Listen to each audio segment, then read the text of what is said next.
बच्चों, कैसे हैं आप सभी।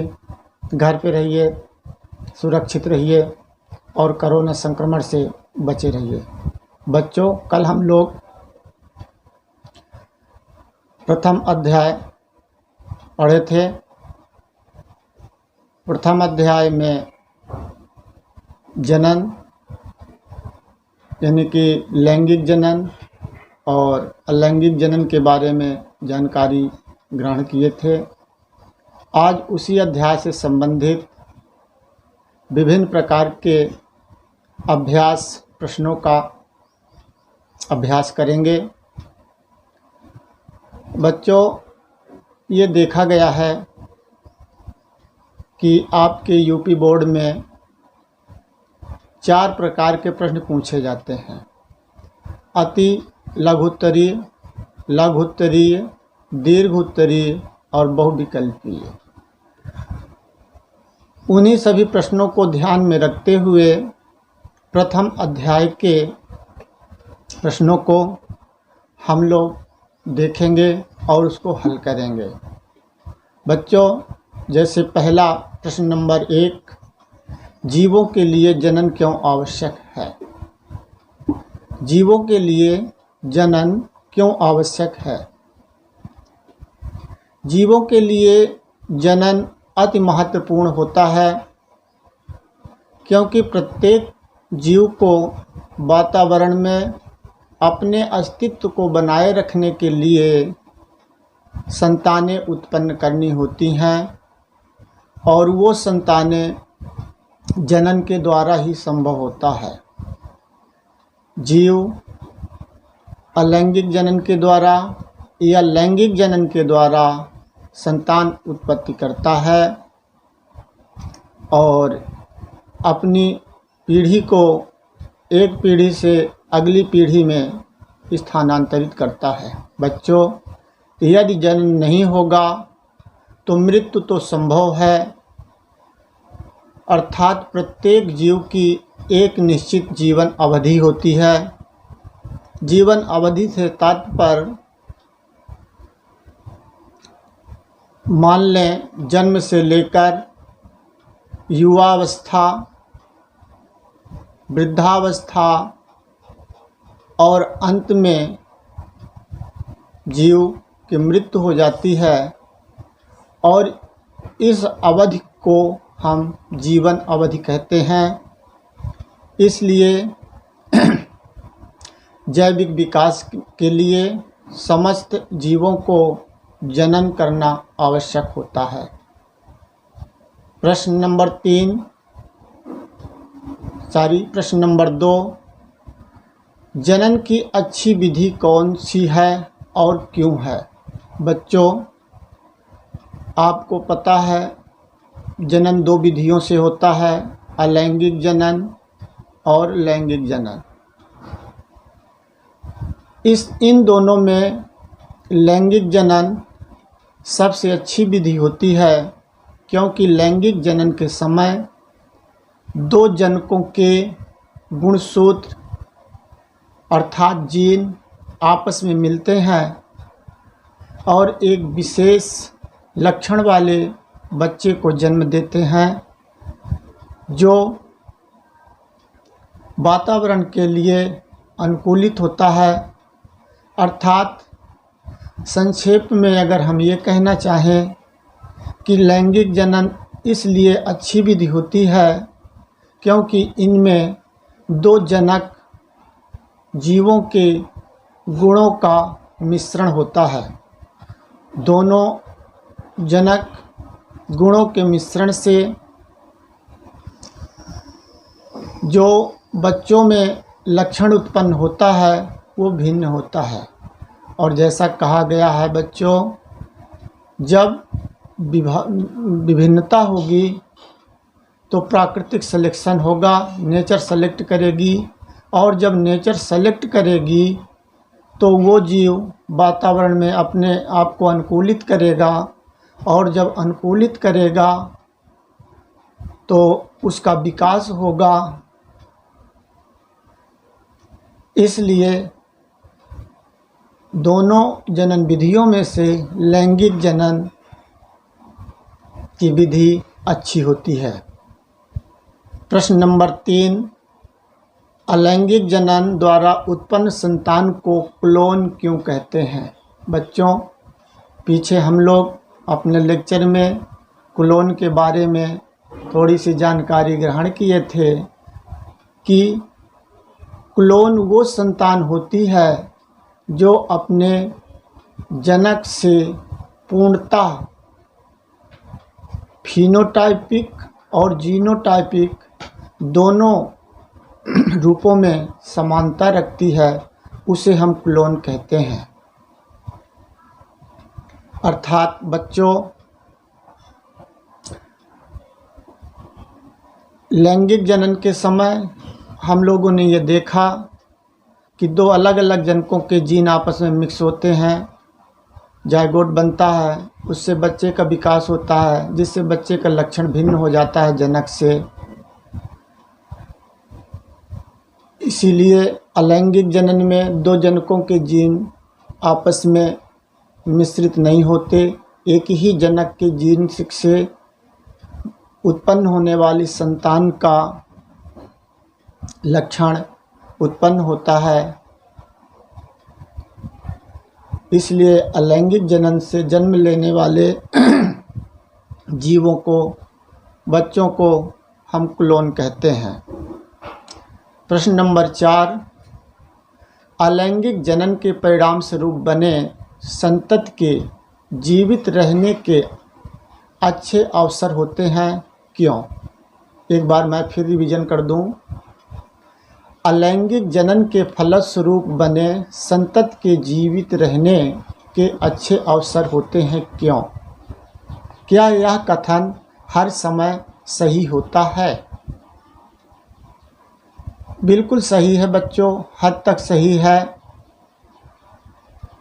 लैंगिक जनन के दौरान गुणसूत्रों का विनिमय होने से आनुवंशिक विभिन्नताएं उत्पन्न होती हैं, जो जनक से संतति में स्थानांतरित होती हैं। युग्मकों की उत्पत्ति व निषेचन के कारण नए तथा बेहतर गुण युक्त संतति का जन्म होता है। अतः लैंगिक जनन के परिणाम स्वरूप उत्पन्न संतति के जीवित रहने की अच्छी टेंडेंसी होती है। यह कथन सदैव सही नहीं है बच्चों।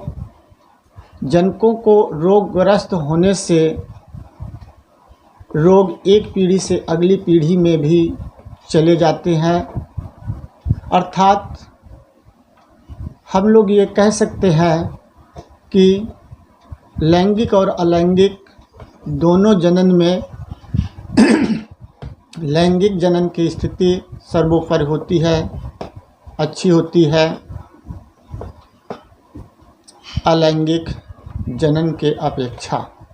प्रश्न नंबर 5, अलैंगिक जनन द्वारा बनी संतान लैंगिक जनन द्वारा बनी संतान से किस प्रकार भिन्न होती है? बच्चों, अलैंगिक जनन के द्वारा उत्पन्न संतान और लैंगिक जनन के द्वारा उत्पन्न संतान दोनों के बारे में आप जानते हैं और आप ये देख चुके हैं कि अलैंगिक जनन के समय उत्पन्न संतान हूबहू अपने जनक के समान होती है, यानी कि क्लोन होती है, जबकि लैंगिक जनन द्वारा उत्पन्न संतान आनुवंशिक रूप से जनक से भिन्न होती है। प्रश्न नंबर 6, अलैंगिक तथा लैंगिक जनन के मध्य क्या अंतर है? अलैंगिक तथा लैंगिक जनन के मध्य विभेद स्थापित करो। कायिक जनन को प्रारूपिक अलैंगिक जनन क्यों माना जाता है?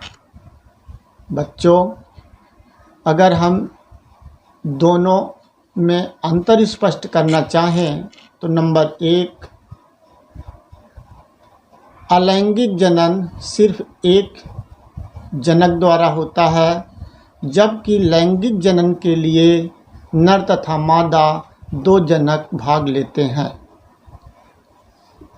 अलैंगिक जनन में युग्मकों का निषेचन नहीं होता, जबकि लैंगिक जनन में युग्मकों का निषेचन होता है। अलैंगिक जनन की कायिक विधियों से होता है, जबकि लैंगिक जनन जनन कोशिकाओं द्वारा होता है। अलैंगिक जनन में हमेशा समसूत्री विभाजन होता है, जबकि लैंगिक जनन में समसूत्री तथा अर्धसूत्री दोनों प्रकार का विभाजन होता है। अलैंगिक जनन सरल व तीव्र गति से पूरा होता है, जबकि लैंगिक जनन जटिल होता है और धीमी गति से पूरा होता है। अगला पॉइंट, इसके द्वारा अर्थात अलैंगिक जनन के द्वारा उत्पन्न संतानों में आनुवांशिक विभिन्नता नहीं पाई जाती, इसीलिए ये क्लोन होते हैं, जबकि लैंगिक जनन के द्वारा उत्पन्न संतानों में विभिन्नता उत्पन्न होती है और ये क्लोन नहीं होते हैं। अलैंगिक जनन की इकाई कलिका खंड जनक का संपूर्ण शरीर हो सकता है, जबकि लैंगिक जनन की इकाई युग्मक होते हैं, गैमीट होते हैं, जिन्हें हम लोग स्पर्म, शुक्राणु या अंडाणु कहते हैं। अलैंगिक जनन अधिकांशतः अकशेरुकीय प्राणियों में या निम्न पौधों में होता है, जबकि लैंगिक जनन उच्च पौधों और कशेरुकी प्राणियों में होता है। बच्चों, इसी प्रश्न का जो अगला पार्ट था, प्रश्न को एक बार मैं फिर रिवीजन करूंगा, इसके बाद उसका उत्तर दूंगा। कायिक जनन को प्रारूपिक अलैंगिक जनन क्यों माना जाता है? तो बच्चों, कायिक जनन प्रत्येक प्रकार के अलैंगिक जनन को हम कह सकते हैं। अलैंगिक जनन की ऐसी विधि है जिसमें पौधे के कायिक भाग से नए पौधे का निर्माण होता है, अतः इसमें एक ही जनक भाग लेता है तथा इसके द्वारा उत्पन्न संतान आनुवांशिक व आकार की रूप में जनक के समान होती है। इस प्रकार हम कह सकते हैं कि कायिक जनन वास्तव में प्रारूपिक अलैंगिक जनन है। बच्चों, अगला प्रश्न 7वां, कायिक प्रवर्धन से आप क्या समझते हैं? कोई दो उपयुक्त उदाहरण दो।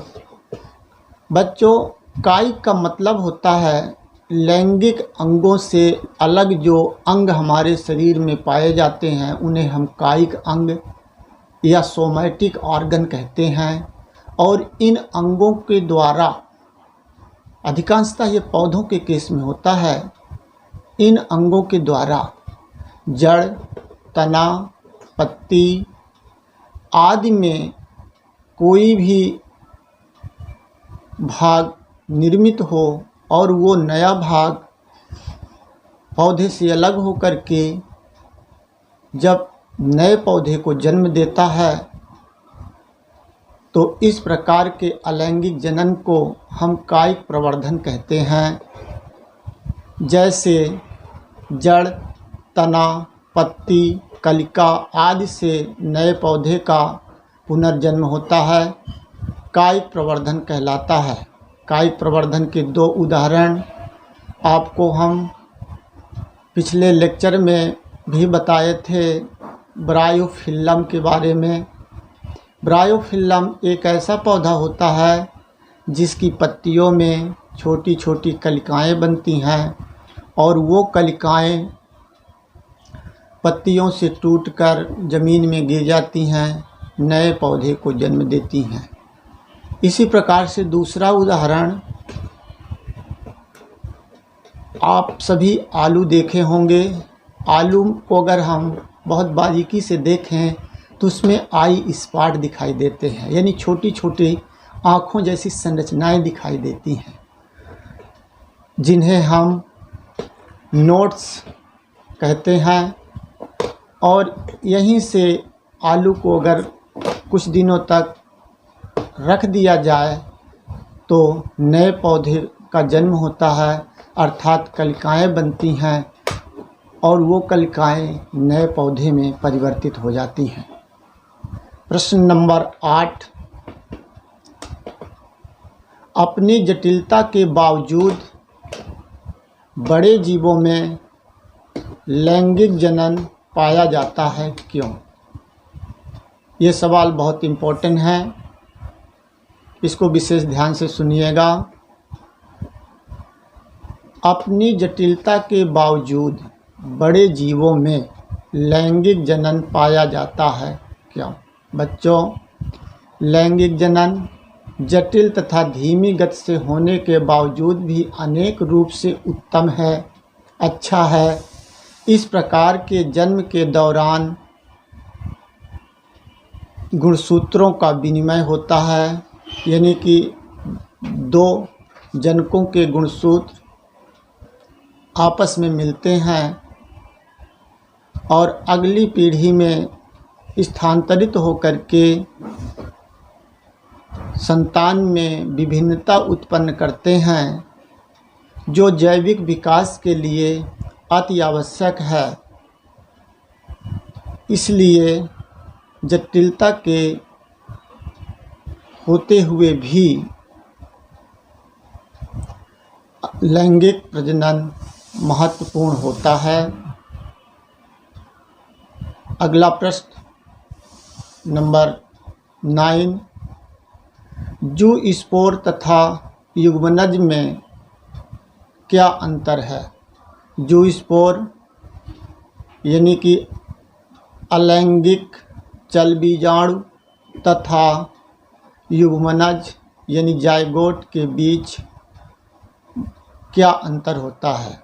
बच्चों, चल बीजाणु अलैंगिक जनन के समय निम्न प्लांटों में पाया जाता है, जिसका निर्माण केवल एक ही जनक के द्वारा समसूत्री विभाजन से होता है, जबकि जायगोट लैंगिक जनन के दौरान नर तथा मादा युग्मकों के आपस में फ्यूजन से बनते हैं, जिसमें गुणसूत्रों की संख्या डिप्लॉयड होती है और ये विकसित होकर के भ्रूण का निर्माण करते हैं।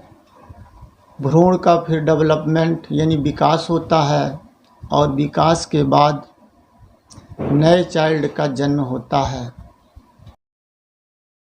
बच्चों, मैं आपको कुछ प्रश्न दे रहा हूँ और उन प्रश्नों में अगर आपका कोई डाउट है, आप क्लियर नहीं कर पा रहे हैं, तो व्हाट्सएप पे मेरे को उन प्रश्नों को भेज दीजिएगा और मैं उसका उत्तर आपको भेज दूँगा। ओके बच्चों, थैंक यू।